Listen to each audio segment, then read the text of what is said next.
On today's episode of the CLS Experience, we have a very exclusive treat. He's a fitness trainer, a certified keto diet expert, and a stunt dieter, just to name a few.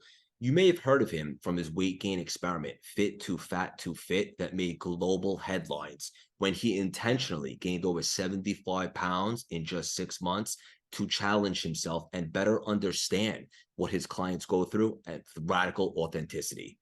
His work showcases all the things you shouldn't do when good diets go bad through keto, paleo, vegetarian, and vegan diets. No big deal. He's focused on empathy and its pivotal role for those that are struggling with their own personal transformations. And he's here to teach you important mindset techniques that'll jumpstart your journey for reinvention. He's just a juggernaut in all facets of life and a terrific father and human. Please welcome the brave, inspiring, dynamic, and handsome, the gritty and empathetic Drew Manning. How you doing, Drew? Hell yeah, Craig, dude, that was the best intro I've ever heard, man. Thank you so much for that. I'm excited to be here, man. Let's do this. Yeah, hell yeah. I received that. Thank you so much.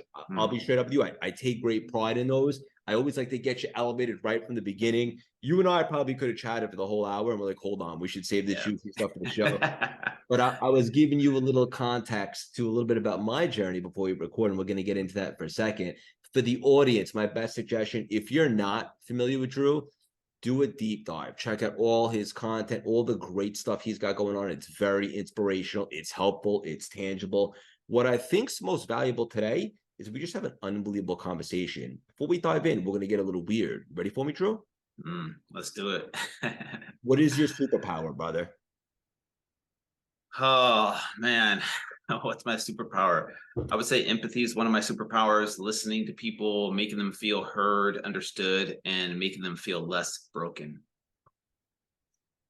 That's good. And also, Mm, from being a fan and doing homework on this conversation to show the respect it deserves, one thing you really do so well, in addition to that, is you make people feel seen, brother. mm. Yeah. Well, I try. And that's where I think every human wants that. They want to feel seen, heard, understood. And we live in such a chaotic world where we're so quick to judge. And I feel like this world lacks so much empathy. And I think empathy can be the biggest game changer in human history when it comes to, making us become more unified instead of more divided. We've lost the ability to listen, to understand, or empathize, in my opinion. And we're so quick to judge or label people based off of their social media posts or their political party or religious affiliation, whatever it is. We're so quick to judge. And I love Brene Brown's work. She says it's really hard to hate someone up close. So if you really do a deep dive into understanding why someone is the way they are, you'll have a better understanding of their beliefs. And and I think that you'll learn so much more about them if you take the time to truly get to know them instead of just judging them off of one little piece of information that you have about them. This is, I'm laughing because I just love you already. This is so good. And it's so funny because over the last, I would say, 2 to 3 years since I reinvented myself, and it wasn't only a career, it was really an identity. I got engaged. And one thing my fiance always says to me, because I genuinely want to see the best in everybody, I've become very empathetic, which is ironic because I've grown into that. It was a trait I used to not really possess. And sometimes Same. fiance, who she's from Ukraine, and she's been here since she was 14, but she's a little bit more savage than me. So it's a good Mm. balance of gentle and savage. Sometimes she'll say, Craig, you're too empathetic to certain people. They just don't deserve it based upon how some people behave Mm. and so forth. Where do you draw the line of giving everyone the benefit of the doubt, but then maybe some people don't deserve it? Yeah, there's a quote that I love. It says, empathy without boundaries is enabling. And so this is the biggest Ooh. part. Yeah, like you can have empathy. People will take advantage of that sometimes. And this is where it's so important as an empath to learn how to set boundaries. And so Brene Brown's work really helps me out. I will say Melissa Urban, who's a good friend of mine, she wrote the book of boundaries. Learning how to set boundaries for me has helped me realize that when I say no to someone else, I'm saying yes to myself. And that's the biggest game changer, because as an empath, you want to give, but that it might include abandoning yourself because you're giving too much and you put too much on yourself to give to others. And when you learn and develop self-love, then you have to learn how to set boundaries. And some people might see those boundaries as, punishment, or they might see it as harsh, but you can do it in a loving way. And so that's kind of where I draw the line, is like, okay, how much of, of my energy am I willing to give every single day? And as a father, as an entrepreneur with my business, it is about giving to people, but I have my limit. I have my capacity, because otherwise then I get overwhelmed, and then I can't show up as the best dad. I can't be present when I'm exhausted and overwhelmed, as a father or in my other relationships in my life. So that's kind of where I've learned, and I'm still learning. I'm not gonna lie, I'm still learning to set those boundaries, and sometimes learn how to say no in a loving way, so that people will, in the end, respect me more, if that makes sense. It makes a lot of sense, and you're such a stud. So there's that, and there's so much. There's a lot of alignment here, brother, and it's something that I'm Mhm. really working on myself, right? Because there's the old the analogy from the airplane, right? They say put your oxygen mask on first before you help Yes. someone else, so you could take care of yourself. And I'm an empath as well, maybe to a fault, and something that I'm learning to do, and I'm improving, but I still got a ways to go. Is being like, no, if it's not a hell yes, then it's a hell no. I need to take care of myself right now, so I could replenish, so I could be the best possible human, or son, right, or brother, or fiance, or coach, or mentor, or whoever. And that Yeah. starts with taking care of yourself first. Amen. Amen. Yeah, I love just a lot of the stuff that you're very interested in, like the vulnerability and the empathy and stuff. It's something I'm really big on now as well. And I think people that might not know you, unless they get up close, like you just said, they might not realize it about you. And it's really special. I want to acknowledge you for that. Thank you, man. I really appreciate that. And I'm like you, like it's happened because of experiences in my life that have shaped my beliefs. I didn't just wake up and he was born this way. Yeah. It took a lot of hard work and a lot of mistakes, a lot of a lot Same. of hard times in my life. Yeah, but those were that's where we grow the most, is that going through that adversity and sometimes being broken down. And I've learned how to look at life happening for me versus to me. And if you could look at life happening for you versus to you, then you can look at those bad things, even though they suck, and even though they're hard and they might break your heart. You can look at those things eventually when the time is right for you, that as those things happening for you instead of to you. And then you can take lessons and say, oh, this is what I learned from, for example, my divorce. Like, okay, I went through my divorce, or I left my religion, which is two huge identity changes that are hard to navigate. But I learned so much from them. And at the time, it hurt. And I was like, down and depressed over those things for sure. But then as life goes on, you see those things happening for you, and you can pull those lessons out and be like, that's what I was supposed to learn from that. And this is how I'm going to move forward now that I've had those experiences. And so it's landed me to this place where, yes, I am an empath, but with boundaries now. And I've learned how to embrace vulnerability as a strength versus growing up playing football and wrestling, your typical, Doc? male, yeah, jock. There you go. That type of world, like breaking free from that, of seeing vulnerability as a weakness. Now I've embraced it as a strength because of what I've been through, and so that's kind of, where I've landed today. Yeah, this is so good. And I had a big paradigm shift. I had Hollywood actor, you probably know him, Frank Grillo. He was on the show recently, and Yeah. yeah, he grew up and it was same thing, big Italian household, and like it was frowned upon if you talked about your feelings. Now it's like a real man talks about what's really going on, and so forth, and sharing that and creating the other space for others to do that too. Because we're not all alone, we're all in this together. And I think if we all collectively come to that understanding, then we can all improve together. Amen. Yeah, I think as men, we need to give other men permission to be vulnerable instead of making fun of them for crying or showing their emotions. And I think that's how we break generational cycles of trauma, is by breaking the cycle first in ourselves, and then you give other people permission to be vulnerable and authentic as well. Because we're just passing on the poison that's been, inherited by us, by our society and culture and the way we grew up.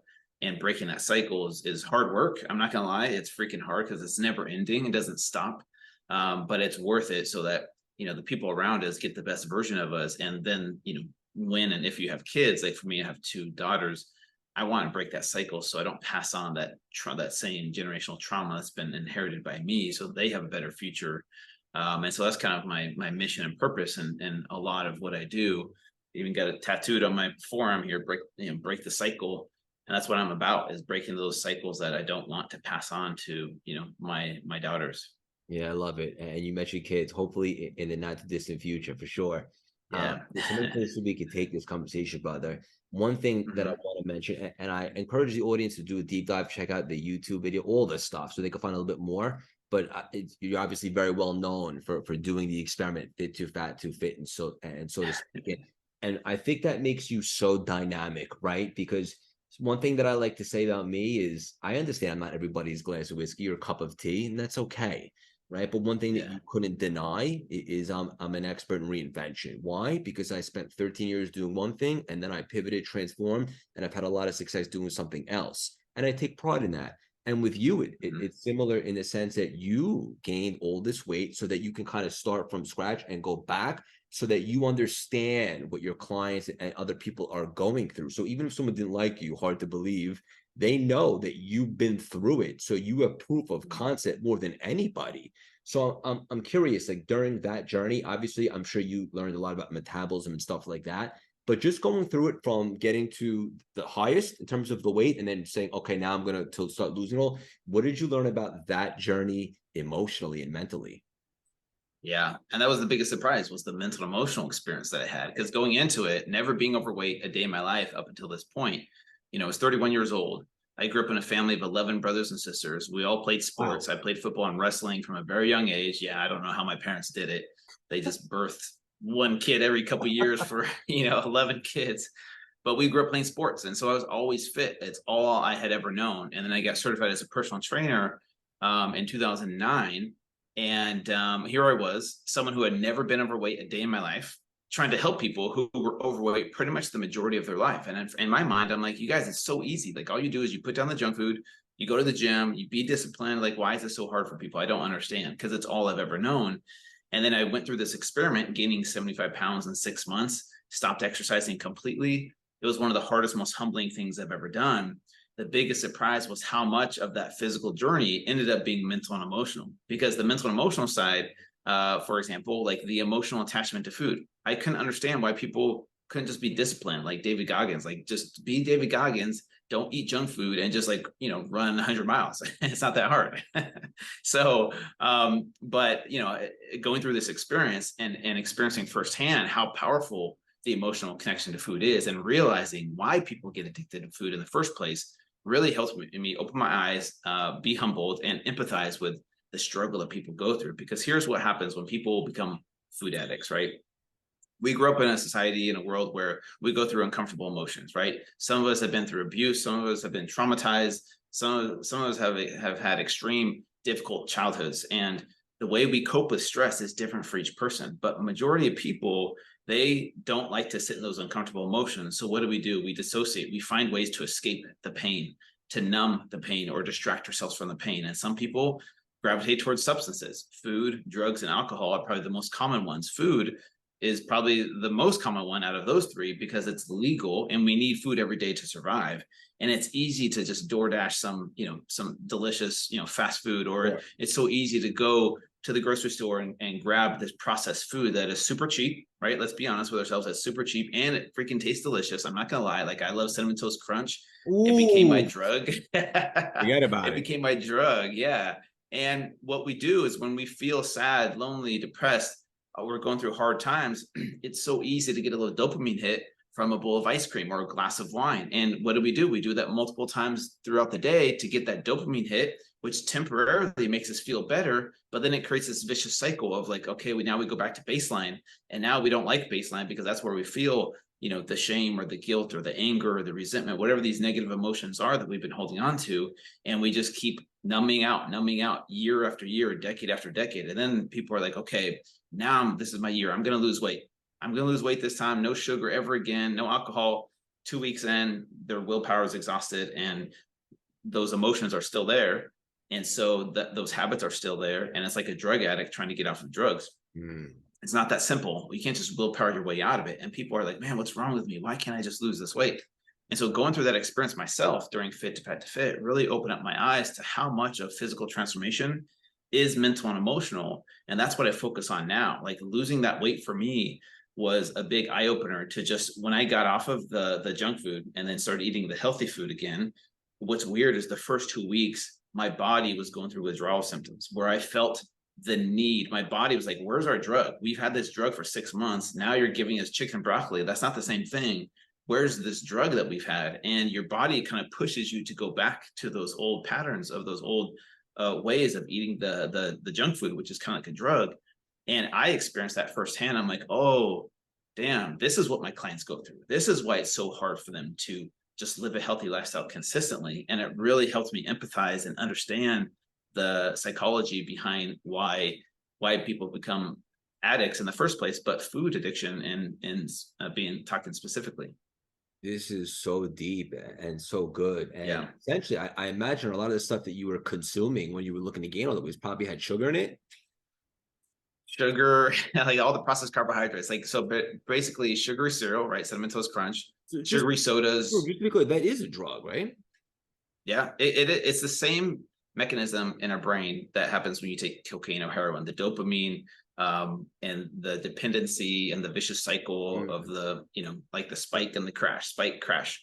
And it's really hard to break free from that. And so yeah, all the sugary cereals and chips and cookies and crackers. Like here in America, we have so much abundance of food with and these companies, man, they spend millions of dollars on food scientists to dig deep into the psychology of what will become the most addictive food, the flavor combinations and the marketing, the colors, all of it is created to make it as addictive as possible. And so people that want to change have an uphill battle. Imagine if drug addicts had to go through the grocery store and see cocaine and heroin everywhere, like, and everyone else is taking it and they're not addicts, but they can have a little bit here and there and they have the willpower to have it every now and then. But I mean, imagine what it would be like, right? It's a very similar thing where we have access to those drugs every single day. And I'm not gonna lie, dude, they taste good and they make you feel good. And so I get why people get stuck in that cycle. Yeah, this is great stuff. So you're aware. You start to figure out, oh, Yeah. this is what my clients are going through. And then what? You just stuck to the task at hand, and eventually, after a few weeks, your body started craving the healthy stuff. I would say the cravings became more manageable. The more consistent you are, and this is the biggest thing I think to help people, like AA, for example, having a community, a support system, some type of accountability to help you navigate those first 2 to 4 weeks, because those first 2 to 4 weeks are going to be hard. Your body's going to go through withdrawal symptoms. Those same loops that you've been stuck in, those patterns, those neural pathways that you've created now you're going to go back to those baseline thoughts and just like want to find a way out of this uncomfortableness that you're in, trying to eat healthy, trying to exercise every day. And it's really hard to break free from those neural pathways. Now you have to create new neural pathways, and having a support system, having accountability, having a coach of some type to help you throughout that first maybe 2 to 4 weeks. And then the cravings become more manageable, right? And then the cravings start to slowly fade. And then from there, you start to be more in control of how you react to your triggers. That's the biggest thing. You mentioned awareness. Awareness is the biggest key to overcoming any kind of addiction, food addiction, drug addiction, alcoholism, whatever it is. Awareness is the key. And that's what's hard for people. Is they're like, well, can I just take a pill? Can I just like fast forward and just, it's like, I wish there was, but there's a good quote by Anthony DeMello. He says, what you're aware of, you're in control of. What you're not aware of is in control of you. And so until you become aware of your triggers and why you are the way you are and why you operate the way you operate, it's those things are still going to keep controlling you on the subconscious level, right? You're just acting, reacting on autopilot almost, because that's the way you programmed your brain now, right? As a product of your environment. As you become more aware, what happens is you're more able to thoughtfully respond and become the observer of your thoughts. So instead of just reacting, like I got in a fight with my spouse, I'm going to go drink or I'm going to eat some cake, right? Bury my emotions in that. Instead of just reacting and doing, with more awareness comes the ability to like, okay, take a step back. I'm observing what's happening. These thoughts and these emotions are coming up.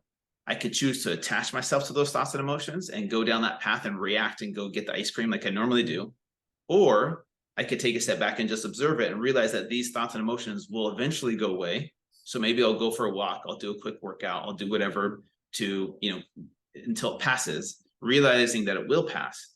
And then from there, you're more able to thoughtfully respond. And that's how you break free from these addictive patterns, is self-awareness. And how do you build self-awareness? Things like meditation, journaling, therapy, getting out in nature, you being alone with your thoughts sometimes. That's how you become the observer of your thoughts instead of you becoming your thoughts, is self-awareness. You're a special cat, brother, and you are so much more than a fitness guy. And I want everybody to understand that. Thank you. Yeah, no, I mean that is the biggest comment in the world.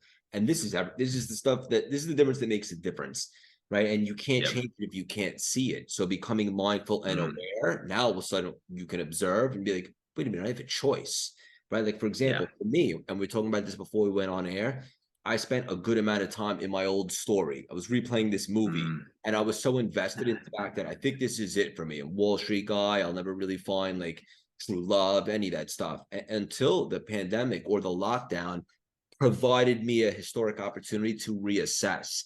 And when I say reassess, I meant take a second and realize that I have a choice. I could actually buy into a different story. Instead of focusing on what can go wrong, I can start thinking about what can go right. What else would I like mm, to do? And then, as you mentioned before we record, like when you're starting something totally new, like you have those limiting beliefs, like, oh, how am I going to monetize this or the hows? But then you realize once yeah. you get the ground running and you're aligned, you end up becoming like a vibrational match for all the Yeah. abundance. You don't have to worry so much about the how. Yeah, exactly. And that's kind of what I was saying before. Like not knowing the how is what stops most people. So for example, people are like, I don't know how I'm going to get out of this. Like I'm just going to be stuck in this, right? And that's why reaching out, asking for help, trying new things. I'll even throw something in there that might be controversial, but plant medicines, psychedelics are more mainstream nowadays, and those have been very helpful. But whether you use that or religion or therapy or whatever it is that helps you become the observer of your thoughts rather than attaching yourself to your thoughts. That's the biggest key when it comes to transformation, whether it's physical transformation, financial transformation, spiritual transformation, is learning to become the observer rather than just attaching and reacting, which is what most of us do as humans. And the way I like to describe it is, most of us have built these neural pathways, which would be like a dirt road, right? And we're stuck on that dirt road. We like there's no other path. There's just this one dirt road that we've built. As you create new neural pathways, you start to see a way out and you start building this 4-lane highway parallel to that road. That road still exists. That road you might go back to every now and then, but now you have a new road that you've built, this new, pretty, pristine 4-lane highway that you can jump on whenever you want to. And now you see a way out. And that's kind of what this is why I talk so much about doing the inner work instead of just working out. Working in is way more important than working out because anybody can go do a 90-day workout program or a 90-day diet, lose a bunch of weight. But then what happens?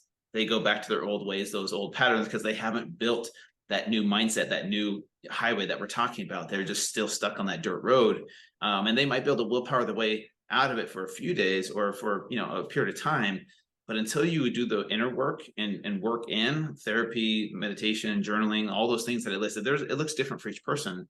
But until you do that, you're probably going to just keep going back to your old roads or loops that you're stuck in. And that's why people can change for a little bit, but they end up going back to their baseline. And that's why the inner work, I'm trying to bring this into the fitness industry because we're so focused on biceps and six-pack abs and like how to get shredded. And that's cool.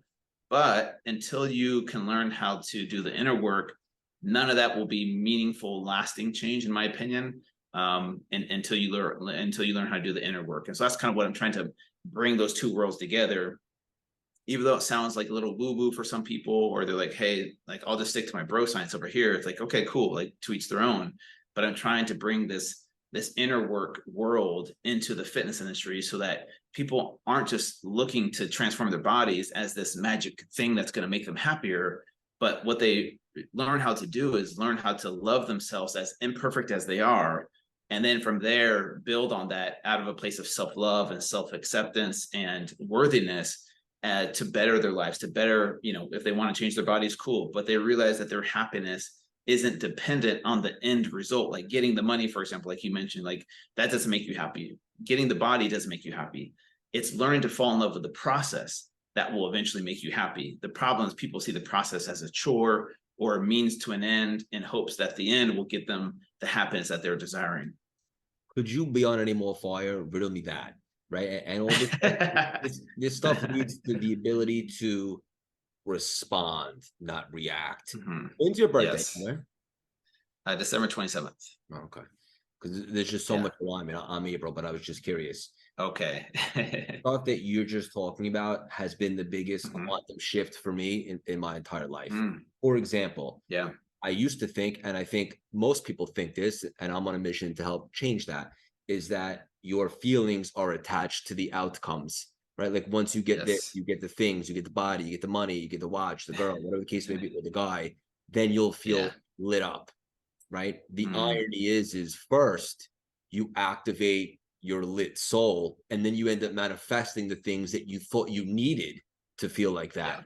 And that's why it's so important to fall in love with the journey. I like to say, marry the process, divorce the outcome. Yes. Because if you can't find the joy and the love in the day to days, and the reality is every Yeah. time you get to that mountain peak, you're going to celebrate for a minute and then you're going to be thinking about the next mountain because you're going to be Yeah. reliant on the next goal being hit for you to feel lit up, so to speak. So Yeah. the biggest quantum shift that I've experienced, and it happened somewhat recently, is activating the lit soul first, right? And doing Yeah. the inner working in, not necessarily Yeah. working.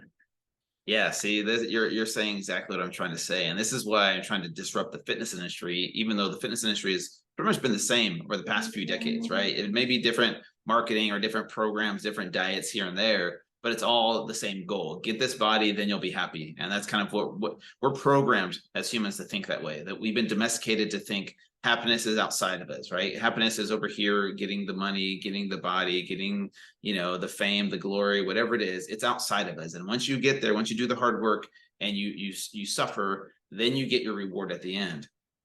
I think for me, what I've learned, like you said, this big quantum shift is like, oh, I can be happy now with as imperfect as my life is, and then from a place of self-love and worthiness, then build out from there, because I realize that I'm worthy to have the happiness. But the happiness doesn't come from the achieving. Like you said, the happiness comes from falling in love with the process, marrying the process, and realizing the process is what makes you happy. Because I think if you're honest with yourself, here's the thing: when it comes to physical transformation, yes, in the short term, dieting, exercising sucks, right? It's the uncomfortable choice. And in the short term, Netflix and chill and ice cream and drinking the wine feels better in the short term. But in the long run, we know that's unhealthy for us. We know in the long run, if we just do that for our lifetime, we'll be pretty miserable at some point, and with our health. And it's hard to be happy when you lose your health, right? Yep. But if you look at it from the perspective of, when I eat better, right?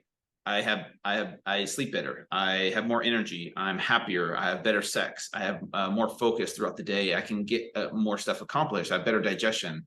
If I work out, yes, in the short term it sucks. It's harder, right? But in the long term, I'm stronger. My body looks better naked. I feel more confident. I feel more energetic throughout the day. So these things that we see as a chore sometimes, or as hard and comfortable things, we realize those are the things that end up bringing long-term happiness and fulfillment. We just have to realize that we're worthy to go through the struggle, to go through the hardships of the uncomfortable feelings when we do these things, knowing that in the long run, they're going to make us happier and more fulfilled in the long run. And that's kind of where the mindset shift needs to happen for people, because they're like, oh, I have to exercise, I have to diet, and then hopefully, but I'll get this body that then will make me happy. It's reverse. We're trying to like unlearn, undomesticate all these things that we've been taught and inherited, and break free from, like, the matrix, if you will, and break free from this Okay. programming that we've inherited. Yeah, Yeah. this is so intriguing to me because I've heard from a lot of different people in regard to like people that have gone to Tony Robbins events, and I Mhm. love Tony, I respect him, he's the Godfather. He paved the way. Yeah. But I heard from a lot of people that when they go to his event, they get this like high on life, and then like a couple weeks later, they're actually down lower than when they went there in the Mm. first place because it wears off. And I imagine because it Yeah. was like a shot of life, a shot of adrenaline, but maybe they haven't really cultivated the habits and the rituals to sustain that. And when you were talking a little bit earlier about these like programs, I couldn't help but think about Andy Priscilla's with 75 Hard. It's become very trendy. Yes. And I imagine, and correct me if I'm wrong, but you think that people that go through that get this nice little boost and they're on fire, but it's just short lived. And then after, they not only come back down, but maybe even lower than when they started Yeah. the 75 Hard. Is that accurate? I would say for most people, yes. It's kind of Interesting. like the Biggest Loser study that they did with people that did the Biggest Loser Okay. TV show, where they went on this thing. They were like super motivated for 16 weeks. They went all out. They ate 600 calories a day, did cardio and weight training for 8 hours a day. And guess what? The results were amazing. They go on stage, they lose 200 pounds, 300 pounds, whatever it is. But then after that, what happens to 95% of them? they gain the weight back and then some, And then because some. now they've ruined their metabolism in essence to like go hardcore for a short period of time. The 75 hard might be a little bit different. That's 75 days. It is something accomplishing something hard. But what Sure. I found now is people are like, okay, I did 75 hard. Now I'm going to do another 75 hard, and just keep doing 75 hard as now that's your baseline. Now, in order to feel achieved or to feel of value, you're like, well, I have to be on 75 hard all the time now. And I see people getting more is better. If I just have to accomplish more. And that's kind of where you need to find this balance of, it's cool to achieve hard things and to go after goals, but there needs to be a balance of accepting yourself, loving yourself as you are. And this is where these two fields, people don't see these things as you can live both of these in conjunction. The duality of loving yourself as you are and accepting yourself as you are, people think will make you lazy. People think that's where people will just not be motivated to ever change. I think you have to have both to create lasting, meaningful change. You have to accept yourself as you are, love your body as it is, even if it's imperfect, with all like the imperfections that you have. Can you learn to love your body as it is and accept yourself as it is? And then from there, from a place of self-love and self-acceptance, use that as motivation to want to better your life, and then do the hard things, the uncomfortable things that you know are necessary to achieve that. But your worthiness, your identity is not in the achieving. Your worthiness and identity is in the process of doing these things. But along the way, you're not beating yourself up. Like if you, let's say you don't hit your goal, right? Let's say you shot for the stars, you didn't get there, but you achieved something. If you can learn to be proud of yourself and realize that, hey, I did the best I could, next time maybe I could tweak some things to make it a little bit better, but you're not attaching yourself to the outcome. And I think there needs to be time scheduled for both self-acceptance, self-love, and coming from a place of worthiness, whatever that looks like. Whether, for me, what that looks like for me is sometimes journaling is really therapeutic for me, or therapy sessions are really, or whether it's like a massage or doing the things that you're like, you know what, I'm going to treat myself a little bit, but then also scheduling time for, all right, tomorrow morning, my morning routine is, I'm going to go rucking for an hour, and then I'm going to meditate, and then I'm going to journal and do a gratitude list, and, set some goals. There needs to be time scheduled out for both of those things, and finding that balance that works for you, because, I think it needs to be very individual. The balance of self-love, self-acceptance, and doing the hard and comfortable things to make yourself better. But if you create an identity on either side of those things, then I think that's where, maybe you're always chasing the next big thing. If you create an identity around wanting to do more and be more, but if you can create an identity around just self-acceptance and self-love and not ever changing, then yes, it can lead to like becoming lazy and never wanting to change anything. So there has to be a balance in that duality. This is unbelievable stuff. And this is probably the most unscripted conversation we've ever had on the show. What I mean by that is, like, of course, I had a list of questions. We're just going. Sure. And these are the Yeah, most I love it.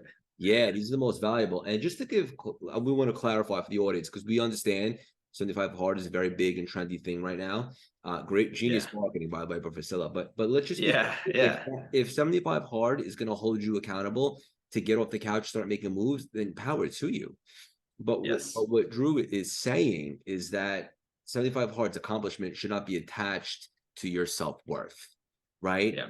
And also, hopefully, by doing 75 hard, some of the habits that you cultivated to achieve it will rub off on you, and then you could be more consistent in between 75 hards, and that'll be a little bit more for your identity. That's what you do, but also to love yourself even in the in-between stages as well.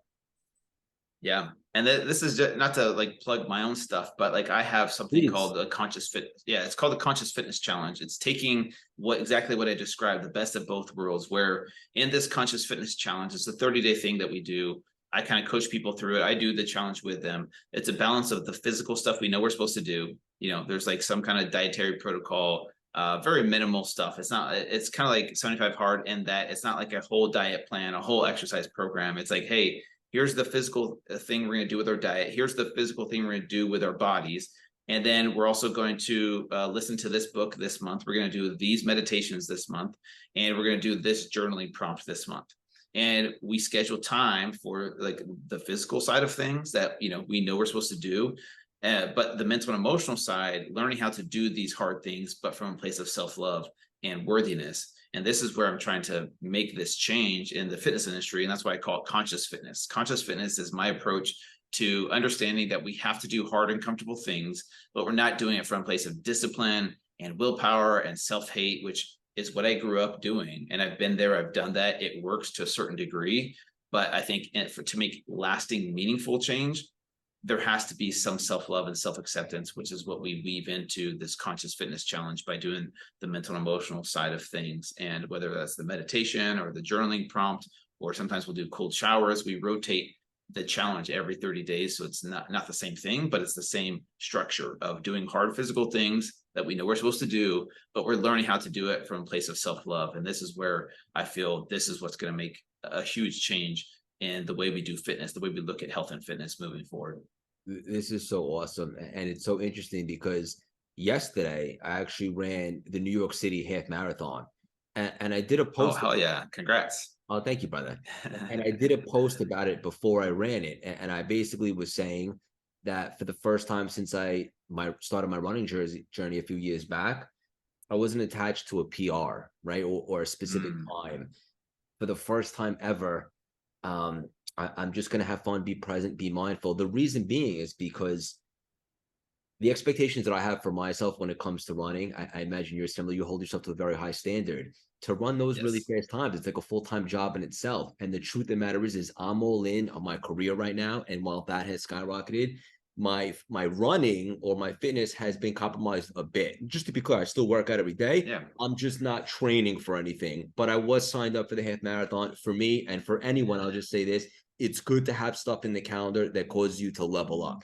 So I ran yesterday, and it's so interesting. I was just at peace. I wasn't stressed out, and I wasn't even looking at my watch. And next thing you know, I get to mile 12, and I look at my watch for the first time, like, holy shit, like we have an opportunity here to grab a PR. And I started Yeah. walking, and for the first time in my running career, not only did we PR, the fastest we ever ran, but I got something that I always wanted to get, which was a negative split, which for the non-runners out there, that means you run the second half of the race faster than you did the first. That's what they say to Yeah. do if you're at your Oh, best. yeah. And I did this with the mindset of I love myself regardless of what happens in today's race. I just want to enjoy it. And sure enough, it ended up leading to the best results also. So I think there's something to be said about not Yeah. attaching how you're going to feel to a certain outcome, loving yourself, feeling worthy, and really just getting in the damn arena and not worrying so much Mm. about the how. Yeah, I think that's beautiful. Beautiful example, man. And I love hearing that from you. So thank you for sharing that story with me. And I think the last thing I'll say about this is, I know this isn't everyone's cup of tea. Like I know David Goggins is popular for a reason. Like I love his mentality. He inspires me, man.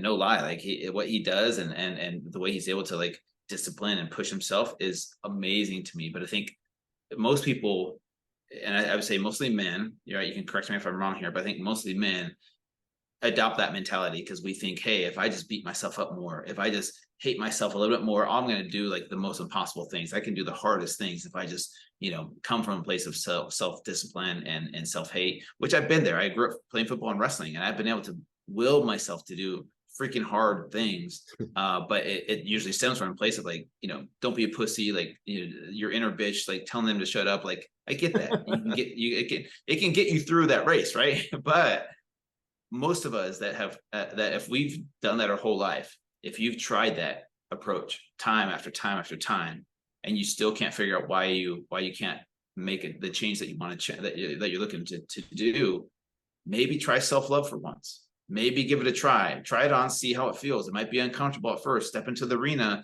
is scary as shit. Like you're stepping out there, you're kind of naked in front of everyone, like, hey guys, this is me. And it's scary. It takes a lot of courage to do that. But if you've tried everything else and you have been stuck in this broken record or this cycle that you can't get out of, maybe try self-love for once and see how that feels and see if you can do what you're just describing. Maybe you can motivate yourself from a place of self-love to do hard things, and it feels better because you're not attaching yourself to the outcome. And so all I'm saying is like, if you've tried everything else, maybe it's not your cup of tea, but at least give it a try and see where it can take you. Form your own opinion, right? And I think it's safe to say, Yeah. me and you, we come from backgrounds where we're really in our masculine energy, where it's just go Yeah. grind, go get it. And now we both come to a place where we've also evolved into a little bit of feminine energy too. Be allowed, self-love. And I think it's a really Mm, special place to be in serenity with a little bit of mixture of both. Obviously, Yeah. the grind, but also allow. And all we're suggesting to the audience is try it on and form your own opinion. Yeah. Amen. Amen to that. You never know. And I think it can be very transformative, man. And, people hearing your story or my story or other, like I was even through Terry Crews. Terry Crews is the one who kind of inspired me to be open and embrace vulnerability. Cause I saw his one time, he's talking about his porn addiction, and I've struggled with that in my past. And I opened up and talked about that too. I'm like, if this dude, Terry Crews, can go on a Facebook Live talking about his porn addiction, how he's overcome it, maybe one day I can do the same thing. And it's so cool when you embrace vulnerability as a strength and you own your story. Sure, it's scary as anything to like put it out there and own it. But once you own your story, man, you get to write your ending instead of your story owning you, and that shame kind of like owning you for the rest of your life. You get to write the ending to your story of how you want it to end. And that's where I think the power is. And that's why I'm saying, hey, give it a try, give it a shot, especially if you are stuck and you've tried everything else. So Yeah. thanks for letting me come on and share this Of with course, people. brother. That's been the greatest thing for me too. Is when I started CLS, I made one promise that there's no guaranteed work, but for the first time in my life, I would show up as the real, raw, authentic version of myself. And I understood it wouldn't be for everyone, but the right people would gravitate, and I would stop for the first time in my life being a people pleaser. And Yeah. one of the things that inspired me to do that is I'll never forget the ending of the movie 8 Mile with Eminem. And Oh yeah. he elects to go first on the epic mic battle, and he basically lays out all his flaws and skeletons right out the gate. And then he drops the mic to the guy and it's like, what else are you going to say about me? Like, this is me. I love myself. I know I'm far from perfect, but I'm working on it. And it just always stuck with me. And I love the way you said that too. Yeah, thanks so much. I appreciate that. Yeah, it rings true to me, and it's cool to talk to someone that understands this. I think maybe we're making a difference. Maybe things are shifting. It might take some time, but I think a vulnerability breeds vulnerability, and like we were talking about before, if we can give other men or people permission to be vulnerable and not shame them for or make fun of them for talking about their feelings or emotions, then I think we can create a safer place for people to feel seen and understood and heard without the judgment of society. But people come from a place of empathy and love and curiosity about why people are the way they are. Like right now, in my current conscious fitness challenge, we're reading a book by Oprah called "What Happened to You." And if you reframe that question of what happened to you, instead of asking what's wrong with you, like what, like why can't you just do these things? It reframes the question into a place of curiosity. Like, what happened? Tell me what happened to you. Why are you the way you are? What happened in your past that caused you to believe the way you believe or act the way you act? Like, let's dig deeper. And then from there, you're like, oh, now connecting those dots, you have a better understanding and more empathy for that person of why they are the way they are. And then you don't need to judge them. Then you don't need to create this division or dehumanize people. And I think that's why empathy, coming full circle back to empathy, of why empathy is such a game changer, can make such a big difference in this world. It just it's going to take time, like I said, to unlearn the way we've been domesticated. And but yeah, we're here doing the work, and I appreciate the work that you do as well, Craig. Yeah, thank you so much, brother. I know we're getting to the end now. We'll land the plane with this. What is your current workout routine? I'm sure the audience is jonesing to find out. Yeah, so right now I'm doing a mix of rucking, which is basically military style with a backpack. I use this this rucksack, and it's just like a 50-pound plate in this backpack, and I'll go rucking for a few days a week, maybe 30 to 60 minutes. And then the other days, right now I'm lifting heavy. I'm not really training for anything, so I'll do a mix of like supersets of legs and shoulders, chest and back, bis and tris, and kind of rotate through that. But it's mostly like heavy lifting and then a mixture of like rucking, and then I'll mix in sprinting every now and then. Just 10 sets of 10-second sprints with a 60-second rest in between. And that just gives me more bang for my buck, because like you, I have a busy life with my daughters, being a single dad, running a business. I'm all about like efficiency. Yeah. So yeah, the longest workouts I have are the rucking, which I usually do on the weekends, Saturday, Sunday. And then, Monday through Friday is kind of like my heavy lifting days, with longer breaks in between. But if I'm going to train for like a Spartan race or a half marathon, I don't mind throwing in some cardio. I haven't done I did a 100-miler 2 years ago. Of course. And that was that was the last time I ran, to be honest with you. So we'll see if I pull the trigger on that again. I love it. You run a bunch of full marathons too? You know what? I skipped the marathons and went straight for 100. So I think maybe one of these days I'll train for just a marathon just to say I did it. But I did a marathon obviously in my training for the 100. So yeah, for a warm up. Final yeah. final nugget. We'll land the plane with this final nugget. I know we could probably talk about this on as an entire episode on its own, but short answer: keto. I know that that's a very trendy and popular topic these days now. In a nutshell, what is your position on it? Keto for me is a tool and among many tools in our tool belt that I think can work very well for a lot of people. It's not just for weight loss. I want people to understand that keto is, when it comes to weight loss, any diet will work. I'll be totally honest with you. Whatever diet leads to a calorie deficit, you will lose weight on that diet. Keto is one of those tools, but keto is more than just a diet for weight loss. It's been around since the 1920s when they first discovered it, helping children with epilepsy. So there is an anti-inflammatory diet that has a neuroprotective benefit for your brain. There's some anti-cancer benefits to the ketogenic diet. There's a lot of research being done on it. For me, I cycle in and out of ketosis. I don't use keto strict like all the time. I love the way my brain feels on keto, but for performance, I do like to add in some carbohydrates pre and post workout. So I eat mostly a high protein, moderate amount of fat. I'll cycle in high fat days and low fat days, but then I'll add in berries and potatoes and sweet potatoes pre and post workout. And that helps to, fuel me for my harder workouts, if you will. So I like to be metabolically flexible. And what I mean by that is being efficient at ketones and being efficient at glucose. I don't think keto is the end all be all for, this magic pill, but I think it's a tool that people can utilize, which it can be very efficient when it comes to whether it's fat loss or lowering inflammation or more mental clarity. There's a lot of benefits to the ketogenic diet outside of just fat loss. I love the way you worded that, right? Like all diets will work if they're in a calorie deficit, but ultimately use these things as tools, like Batman with his utility belt. See what works for you and when to use it, and experiment and try it. Yeah. Amen.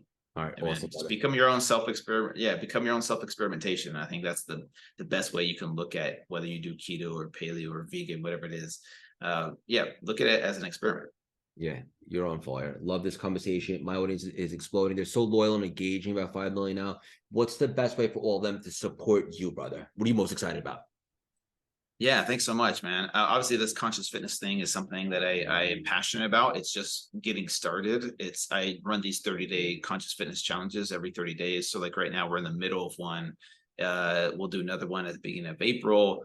And that's what I'm most excited about. But people, when it comes to following me, it's super simple. Just to find me, fit to fat to fit. And you'll hear me talk about all the things that we talked about on this podcast: self-awareness, self-love, self-acceptance, worthiness, with a mixture of diet and exercise, reminding people that we have to do the hard and comfortable things, but reframing how we look at those hard and comfortable things is the key to making a true lifestyle change. So people can find me just at fit2fat2fit.com, or all my social media handles are just at fit2fat2fit. And if you want to check out my conscious fitness challenge, you can sign up for the next one that will happen in April, and that's just at fit2fat2fit.com. And we're gonna put the link to sign up in the show notes.